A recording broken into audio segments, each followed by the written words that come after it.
Welcome to Event VODs. Watch the full game of today's LTA 2025 matchup. In solo queue, at the very least, you know, lots of Viego and Kindred. So I'm actually pretty hyped to see what the drafts start to look like. I want to see a Surdy Shaden like dual carry game here with top jungle taking the reins. That being said, for Disguised, their bottom lane was actually one of the large weaknesses in their previous series as well. So we'll see about that. But Jace gets slammed as the first pick, and there has been a lot of discussion about, do you want to slam Jace first picks in these sorts of scenarios? Generally, when Cassante is off the board, that's going to be the one, and then debating if you want to go Mbessa or some other different answer into it. Yeah, Vi obviously very high prio, has been. That's going to be the lock-in for Shaden. We will be grabbing Corki here. This could be for Kaney. It also can be for Tomo. It's been slightly more popular down in the bot lane, but honestly, it's pretty popular both in mid and in bot. Yeah, it's a good flex for sure. Keep the Corki flexible. Exy doing his Katarina shout-out as usual. As we'll see what they get down to. I mean, you're already facing guaranteed engage with the Vi, so you know there's at least going to be an element of hard engage to your opponents. The hover of that Mbessa and them kind of thinking that it will come from the other side, I think, from Disguise, flashing that before going here for their Varus answer. And even if Corki is not in bottom lane, Varus is very strong generally anyway, and can lead into this poke that you build when you have a Jace Varus 1-2 pick. Absolutely. And you know, one of the things that I do really like, this is actually interesting. So they are going to lock Mbessa. So this could just be mid Jace, could be Mbessa top. You can obviously flex depending on matchup as well. Yeah, and like Faker had the Mbessa mid too, so Mbessa can go mid, top, or jungle. True. We'll see if even if XU wants to try his hand at it. I would definitely say Mbessa should be in a solo lane. It definitely has the ability to pop off as a jungle, but I would say, especially in pro play, you generally are going to go way more low econ junglers. Yeah, LeBlanc going to be considered, but not locked in here, as it is going to be the Rumble coming through. Surdy having a really strong game on it last time around, and is considered to be a pretty good matchup against the Mbessa. Can be difficult in these melee matchups. Yeah. So it would be interesting to see, you know, even if Mbessa is not going top, if they would actually swap and try to have the Rumble follow the Mbessa around, or how they want to play out those types of scenarios. Yeah, we'll see about the tracking later, and especially looking at jungles too. We already have the Zyra ban, but they need AP, right? Yeah, they need AP. You might be thinking about some sort of frontline plus AP. So Maokai and Amumu are the two main ones there, because then you get engaged plus you get some AP damage. Yeah. We just saw how much damage Contracts did with Leandri's Maokai. Obviously, that was a very good game for him, but those are kind of the two elements that Disguised are still looking to fill on their team. I mean, if they can't get engaged from jungle, obviously you can draft an engaged support. You know, you can consider things like Lilia. Hasn't been very popular in pro this year. We've seen a little bit. I think I've seen one Elise game, like one brand game, something like that. So those are still around. Elise, and we probably don't want to see another one like that. Of course, Elise definitely is like a popular support more these days. Yeah, it's very. It's got a lot of variance to it. It's hit and miss. Definitely is a hit and miss. You win or you lose. We saw like Duro with a little bit of miss on it as well. Regardless though, Dignitas. Maokai ban. Let's see what we go with here. So Maokai has been banned out, so that's another, you know, AP jungler that has going to be limited. That is, you know, the two most popular by far that are AP junglers in the meta right now.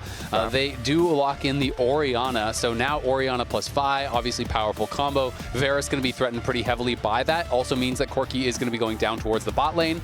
They have their double AP solo laners, physical damage from the jungle as well as from the AD. All right, for Disguise, for XU here. So we go with the Ivern, which actually can be very good, because if you pair Ivern with the poke damage of Varus and Jace, you have a lot of siege potential here. And then, as you say, you know, if you still go the engage on your support role, then you have the Mbessa and Rel to be able to go in and hard engage as well. And Daisy is your kind of like pseudo frontline here in the middle too. So honestly, I do like the way that Disguise rounded it out. And when you look over at the other team, you know, you might want to say, oh, Disguise, you have full physical, they're going to stack armor. Really, there's not anyone who's going to stack too much armor. You might get some extra value from things like Tabbies or from Zonias and whatnot, but there's not going to be a massive amount of armor. There's not going to be any super tank that is really going to make that be a problem. So this is going to be interesting. Do have a couple seconds here to see if there's going to be any swaps between Abadaga and Castle. Yeah. sometimes the counters to like Ivern comps can be like super big engage, and if you do have a Vi Shockwave there, plus a Rumble ultimate, and they also have the Alistar in there, late pick for Dignitas, so that's the angle that they're going for. They want to get that big AoE later on into the game, so the grudge match here about to kick off. A lot on the line as it is elimination to boot. This is going to be exciting. Disguised versus Dignitas. Second game here of week 2 of the LTA North. We already said it, win or go home. Their split will be over already. Both of these teams losing in week 1. And let's be honest, the teams at the bottom are the ones that need the practice the most, but you need to win to earn yourself the right to get those additional stage games. Well, let's see how they're going to perform here in game number 1. The last series was our first one we've seen go to 3. I'm hoping we're going to get 3 again.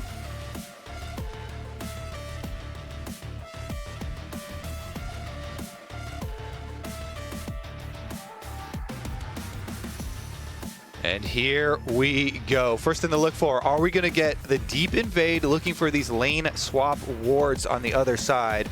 Looks like a nice defensive fan here for Dignitas, and a little bit of topside concentration for DSG. They're the ones with the Ivern, so they're looking to poke around. Nice little extra Orianna vision, though, afforded here.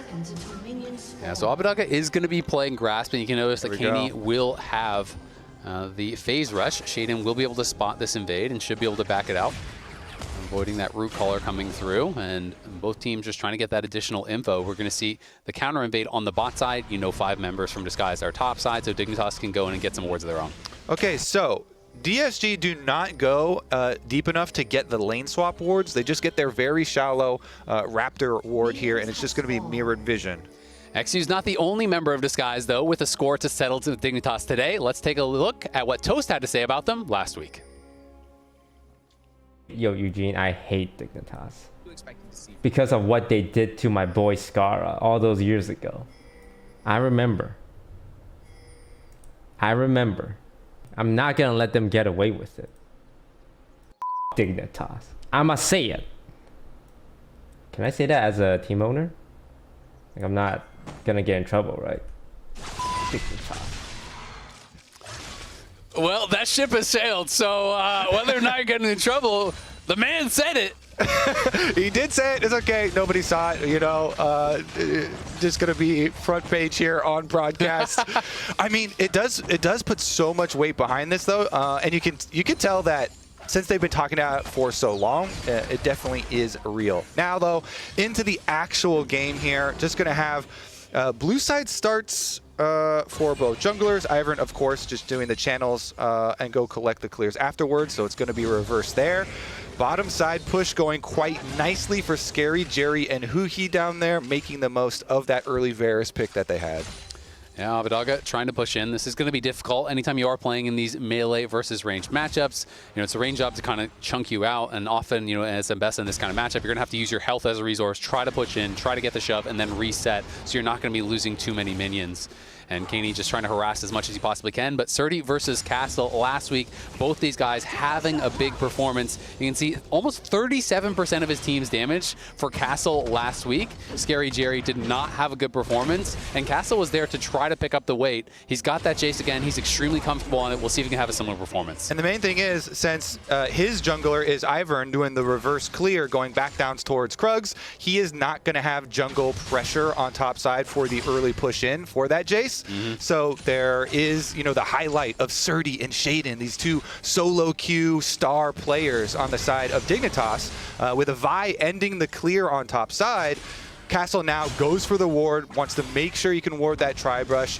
Vi can get fairly creative in gank pathways, though, of course, with the Q, can try and circumvent some of that vision. If Shaden doesn't, or at least sees an opportunity. First thing first, though, gonna go for the crab.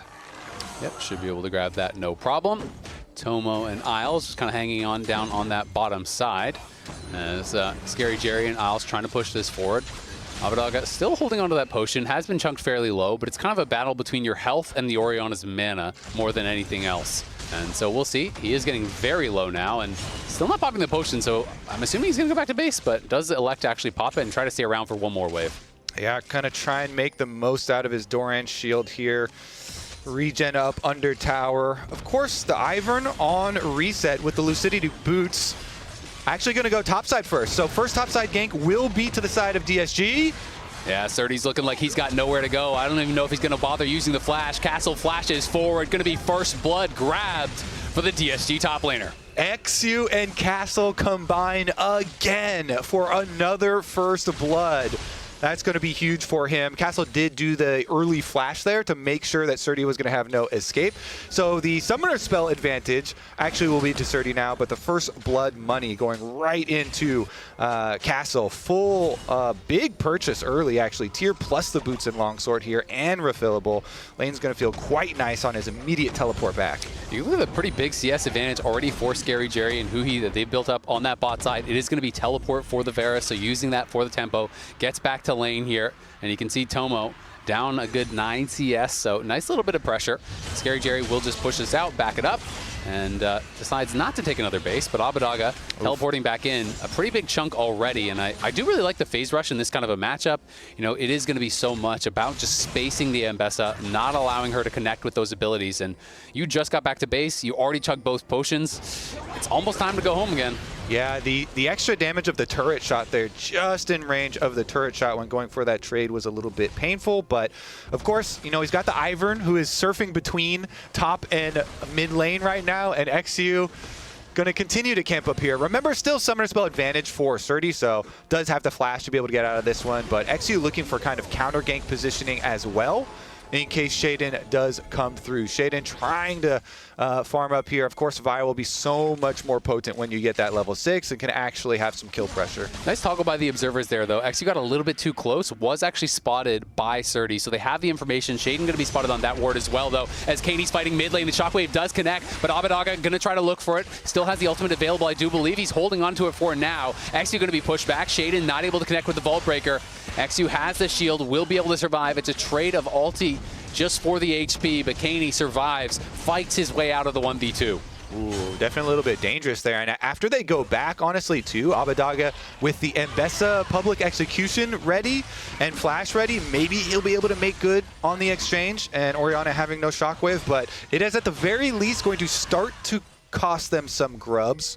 Shaden gets one as XU comes on through, and there it is. Oh, the public execution connects, as does that root caller. Huhi is here as well and grabs the kill. That's exactly it. The ult cooldown's difference there, and the public execution does end up resulting in a kill. Actually, a lot quicker than I thought. I thought it was going to be on the next reset, but gets him right before it. Nice move in there. XU really being very active on this Ivern. A lot of solo laners list Ivern very high as one of the most annoying, both because of the shields to be able to turn some of those 2v2s, but also the setup here. So yeah, we'll see.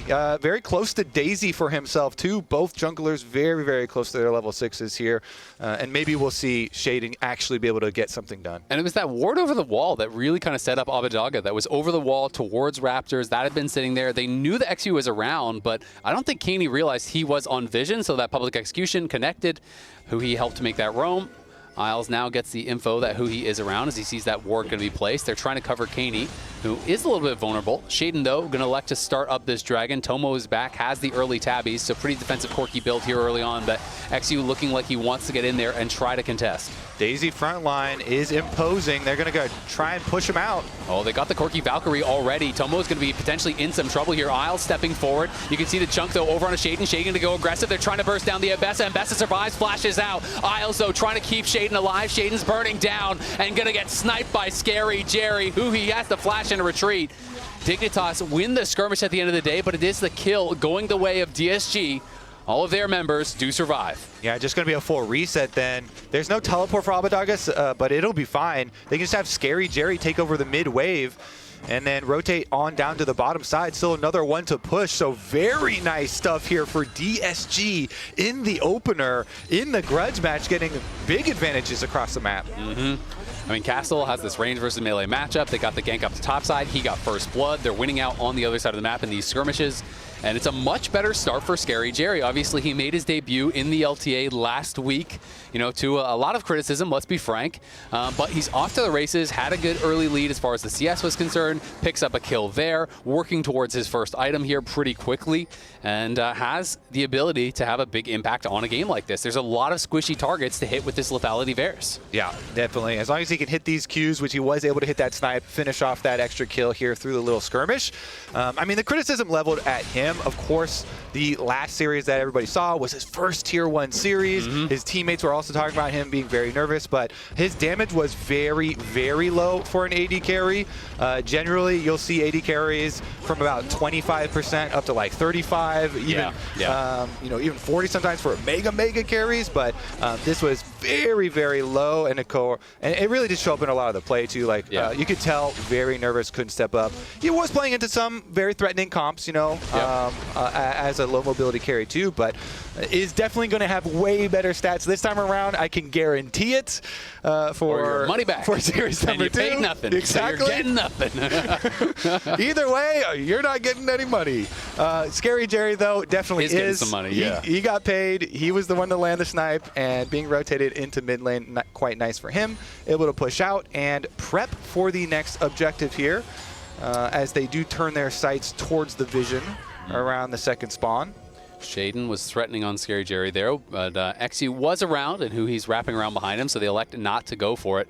Isles still level 5, as is Huhi, both just kind of covering down on this mid lane. Abadaga walking up through river actually does get chased by Surdy here. Yeah, they could maybe potentially collapse onto Abadaga. Isles now hitting 6 here. That is big for the Alistar, who he's still trying to soak some experience and get 6 for himself. Is missing that flash and is not playing Hex Flash, it looks like. So now going to be able to have that ultimate available. Shaden looking topside though. Kaney getting some good damage down onto Castle. Shockwave going to connect. The Vault Breaker flash does not connect, but the cease and desist is there. The flash available for Castle. He's flashing forward. Doesn't have the damage to finish off Kaney, but can he get back to XU? No, he cannot. Shaden whiffs, but they do still grab the kill, and now the Void Grub's spawning. Can they train it into this? There's no TP for Castle. Kaney can go back to base and teleport back. Exactly. Kaney take a big chunk here, but he can immediately teleport out. Big thing, though, if you steal away one of the grubs, then it doesn't count for a feat. XU here, Ivern is not very good at burning them down, but trying to slowly whittle them down here with Scary Jerry. Meanwhile, they're going to go for the recall. Shaden has decided way too dangerous. With everybody moving over from mid lane here. Scary Jerry and Huhi have mid lane on lockdown. So they got double resets there on the side of Dignitas, and the objective goes over to DSG. They are just running away with it here, Azael. I mean, they already got the kills feats. They are chunking away here through the objective feats as well, on top of the gold lead, and getting to the 4 bonus here for Grubs for the extra Void Might for pushing down towers. Going to help out a lot, as well as gold income on these turret plates will be critical. Yeah, especially if Castle continues to win out in the side lane. You have the Jace pushing in this Rumble, now threatening with that additional Void Grub damage. Castle did spend his flash, so still has to be careful, but it was 2 flashes used on the other side in the trade. Dignitas back out on the map here, looking for a potential take on this dragon.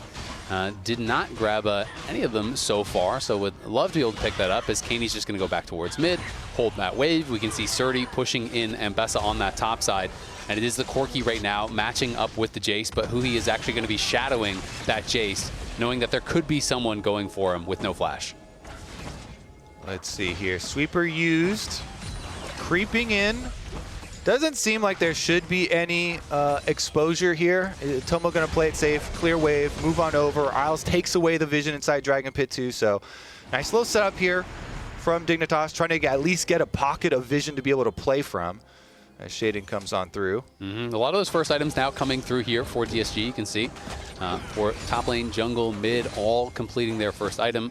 Ghostblade done on the other side for Scary Jerry, as well as that Redemption. Such a big first item for these 5v5 team fights, and Ivern can get it so quick. And I think Ivern going to come right on over to try and contest this too. XU's going to head on over, beeline for it. They do have Abadaga's teleport ready, so Ambessa could come down to join. They're just going to try and force in. Castle's on the bottom side, so it's a little bit of a pincer movement here from DSG. Yeah, they go. Big engage from Hui. Change of Corruption there to follow it up. How much damage do they have? Tomo in the back line trying to fire back. Kaney trying to get some damage out as well. Still has the Shockwave available. Can't find it onto anything as Isles has to flash out. Barely surviving. Surdy now going to get chased down here by Abadaga. Has the flash. May have to use it. Goes for the overheat. Trying to hold on to that summoner. Will be able to do so. Isles ended up burning down even after flashing out with the ulti. DSG win another fight off of a great engage from Hui. Honestly, the bottom lane for DSG, which was a weakness in their first series, is showing up huge this time around. The mid lane control into the control ward here through this river brush, and then immediately going for the engage. Scary Jerry's ultimate following Hui as Hui jumps on in with the rel, and they're just battling straight for it. XU is here as well. They make the call, double ults. Hui gets the full combo. Scary Jerry can easily then follow up his own ultimate. And by that time, the fight is already over. With everybody flashing out here, trying to survive, and still not for surviving, burning down at the end there. The extra little bit of a kill. DSG are just running away with it. The grudge match, Azael is looking as one-sided as the trash talk was. People were wondering, like, when is Dig gonna trash talk back? Are they gonna say anything back? Not after this game so far. We'll see though. Hui potentially gonna get caught out. And I mean, you saw that Shockwave hit 3 members from Kaney, did nothing, right? You know, it was hitting some of those tankier members. Orianna needs some time to get online. I do think the scaling is good here for Dignitas, but the question is, do you have enough time? DSG doing a good job pushing the pace. You can see Isles getting poked over the wall there by Hui and XU. And again, it's both the side lanes being pushed up here by DSG. It's going to be Dignitas slow to answer right now. No one is even going down towards the Jace just yet. Yep. I mean, they've got more threatening side lanes that can push easier, and they have the 4 grub bonus for applying that pressure. So constantly going to have the first move here for DSG. They can take these resets, take this recall here for Castle, get his Merc Treads completed so that he's even safer when he's trying to apply that pressure in the side lane, harder to lock down. And Abadaga constantly putting the pressure up on this top side. Good toggle again from observers to show that vision control and how dark it is for Dignitas. Like, Dignitas are just playing defense, and so you constantly kind of lose little bits of resources when you're getting pushed in on all sides and you have no vision to see any of the plays that your opponents are setting up. Shaden here now kind of venturing into the darkness and try and get a little bit of something set up for themselves to try and hopefully counter one of these DSG plays. But DSG, very easy for them. A new objective spawns, go take it. Yep, and Castle's just playing very defensive on that bot side. Did elect to go Shojin first. I actually really like this build, going Shojin into full tank. You're staying in combat a lot longer. You stack up the Shojin very easily, and it kind of gives you a lot more early game power instead of just going like straight into tank or even the Eclipse build. I'm a big fan. Yeah, I definitely like the Sojin plus Fimbulwinter more than the Undying builds, which is like, oh, it's like kind of cool that you know, you get to abuse the Undying for a while, but this one definitely much more threatening.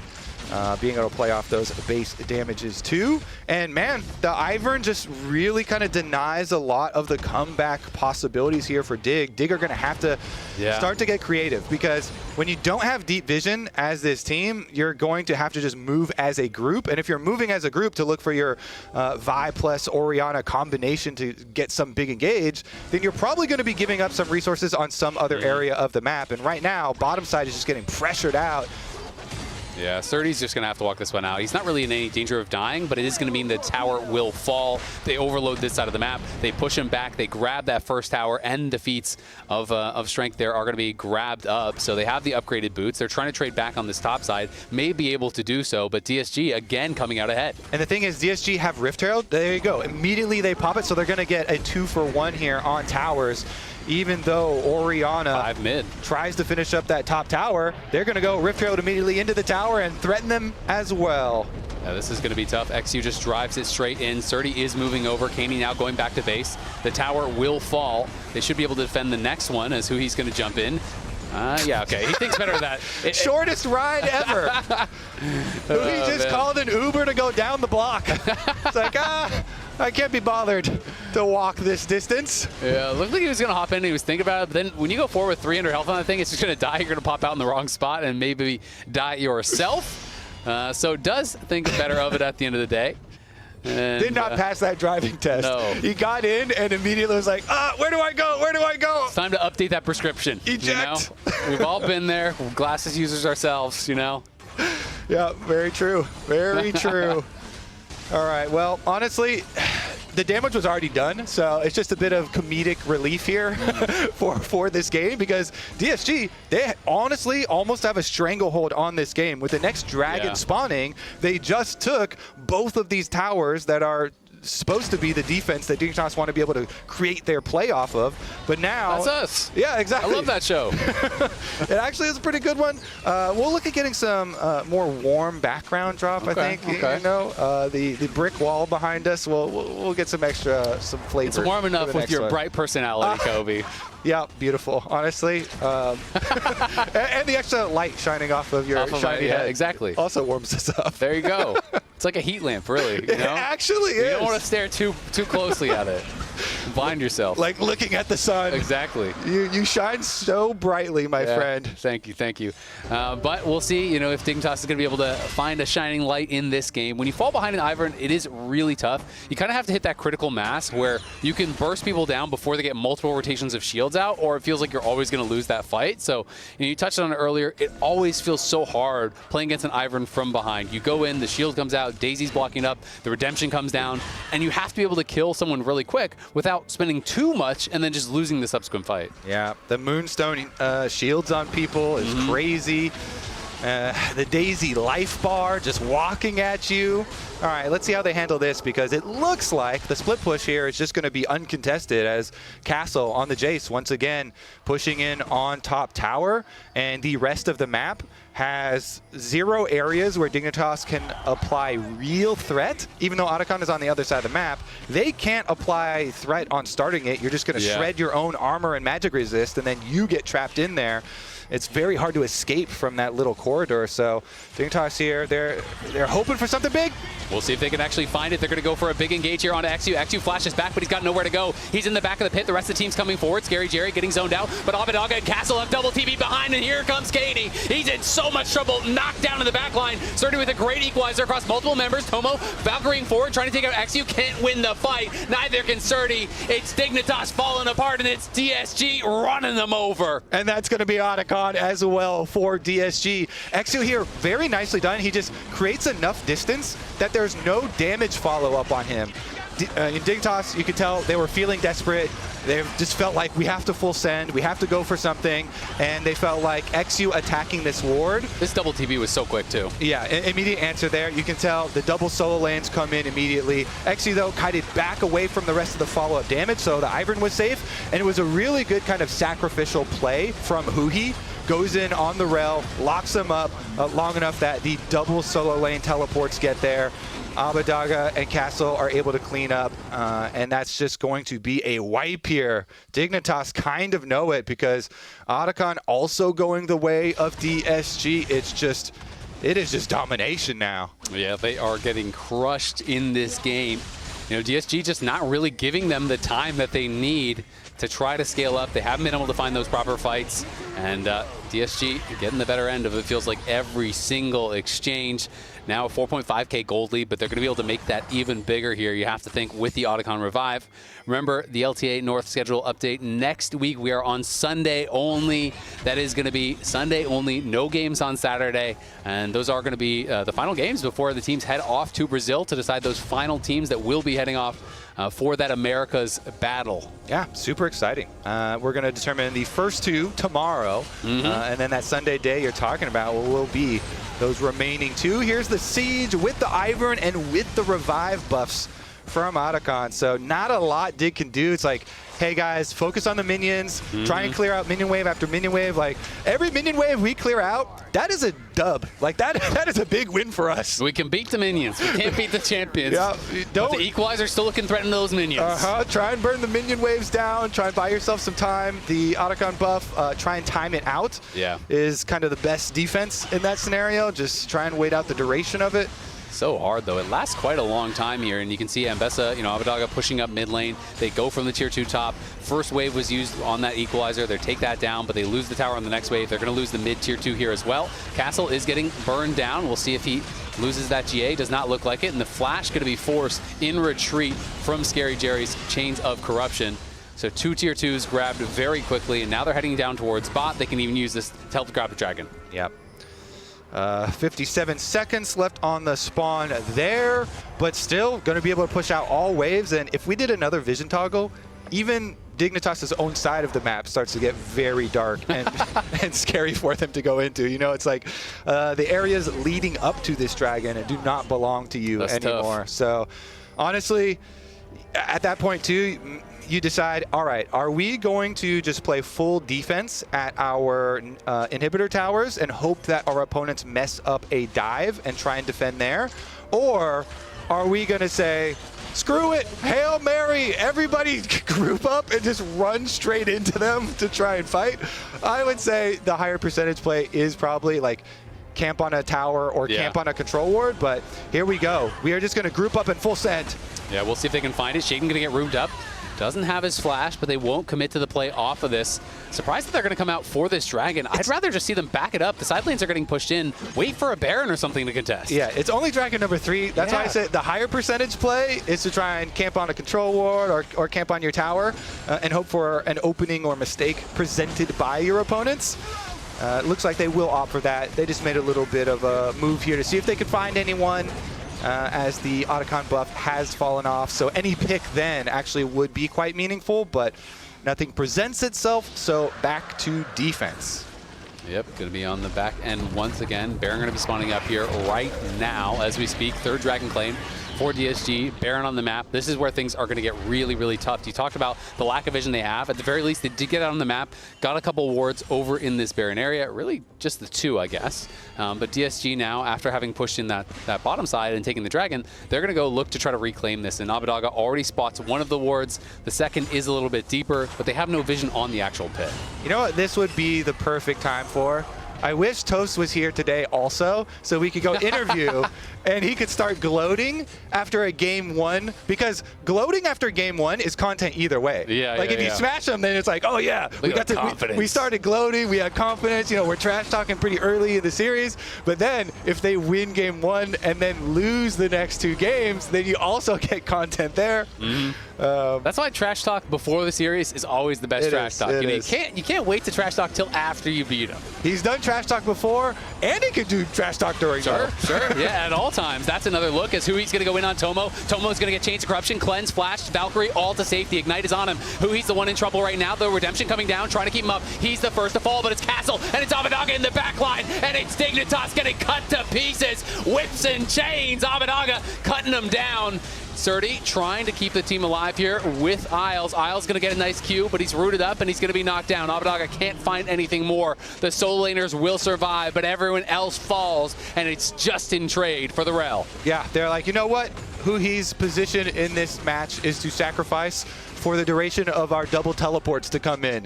And maybe a little 1 second quicker possibly could have been done there, but they still get there in time. The double solo lanes come in again. The TPs are looking on point. Yeah, the double teleports, they rip them apart once again, chase them down, and claim their reward. Going to be able to grab the Baron. DSG, if they didn't already have a stranglehold on this game, now they definitely do. Dignitas are looking cooked for game number 1. It's going to be back to the drawing board here. Surdy going to get teleported on. He has overstayed his welcome. Going to get locked down by Hui, and you have to think this teleport. Scary Jerry pops the Ghost Blade coming in, looking to finish off a kill here. He'll be able to grab it 3-0-7, make it 4-0-7 for Scary Jerry. A much better series than we saw from him in his debut. Certainly is. All right, here's another look at it. Hui once again goes for the combo. They get everything basically out of Tomo. Now there's no defenses left for this Corki, and so as soon as the double solo laners arrive, they immediately engage on him. They get the Ambessa ultimate, as well as Castle being able to finish off that Corki that had nothing left, and then Abadaga kept up the chase while still staying safe and being able to go in for the extra one here. So Baron picked up. I mean, as soon as we get back to live, I expect to see them at the gates. Yep, there they are. Immediately, they're knocking on your door. Dignitas not a lot they're going to be able to do about this. It looks like they were trying to at least get some minion waves on the top side of the map, but Can't base race Baron. they certainly can't. Nope. You can and you'll lose, actually. True, you can. You're right. You're right. I stand corrected. Thank you, Kobe. That's why we make a good team. You know, I say the dumb thing, you say the right thing. Maybe dumb and dumb. Okay. Respect. You know. All right. Well, we'll see if DSG can clean this one up quickly. They already have one inhibitor down, 28 minutes in. Second one does fall. Obviously, they don't have the wave for top, but I don't think they really need it. Pushing forward, the root does land there. Over onto Surdy. Surdy getting chunked out low, does have to pop the stasis here. The broken arm guard is used, but another nice root immediately lands after, and Hui's going to go in. Abadaga, public execution into the back line, trying to get on Tomo. Can't finish him off just yet. Abadaga has gone too far. He gets burst down. Dignitas have lost no one. It's just the one kill, but they will hold for now. All right. The defense does hold strong. Dignitas here a little bit over-eager under double Nexus turrets, but it's still going to be such a difficult job to buy time because actually they've got 50 seconds here. So Abadaga will be back up for the spawn of the next dragon, and it should be them moving over to the objective. Cloud Soul, very, very critical. Let's take another look how this actually happened with a bit of the extra damage taken. Surdy Zonia's here, so waits it out a little bit. It's looking dicey for him. Then they go in for the full combo. It's Abadaga under the tower there with the Ambessa ultimate, and Surdy just lives barely there. Look how tiny that life bar was, but it ended up meaning there was no trade kill. Still counts. It still counts, and It's it about was the quality of the life bar, not the size. Exactly, and he used it well. There you go. Man knows what he's doing.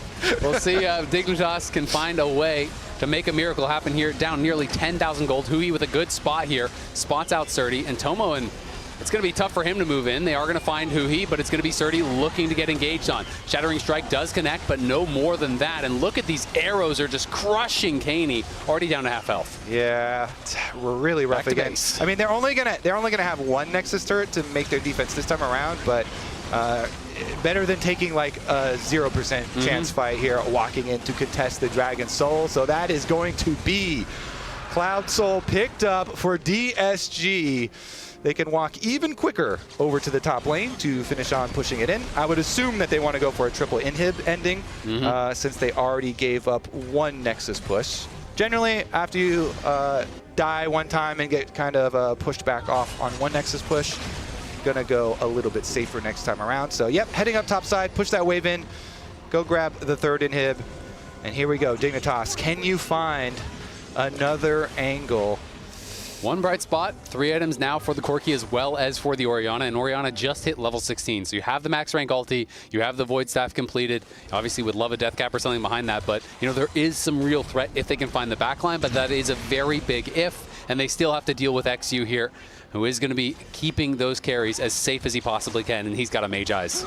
Yep, 10 stacks. You get the bonus here for XU. He can stay so safe, put up these brush for the siege. Daisy will be super annoying, slowly whittle down this turret. Nobody has to go under turret. You will have the pressure with these Varus arrows coming through, with the Jace as well, and they can just murder it. Yeah, they're just going to step forward and be able to knock this down. The Supers didn't even need to wait for the Miles flashes forward. There's the equalizer, but it's a public execution in the backline with Hui. Abadaga is cutting him to pieces. Kaney barely living. Surdy pushes him back. Kaney trying to get back to the fountain here, but Tomo is gone. Shaden is gone, and it's a 3v5 at the steps of the Nexus. DSG pushing forward here, trying to knock down that last tower. It is gone, and Isles doesn't have a lot of health to work with here. Castle in the backline, flashing forward, knocking Surdy back. Will get back into the fountain, barely survives there, but DSG are going to clean this one up. They're going to take game number 1 against their rivals in a very dominant game.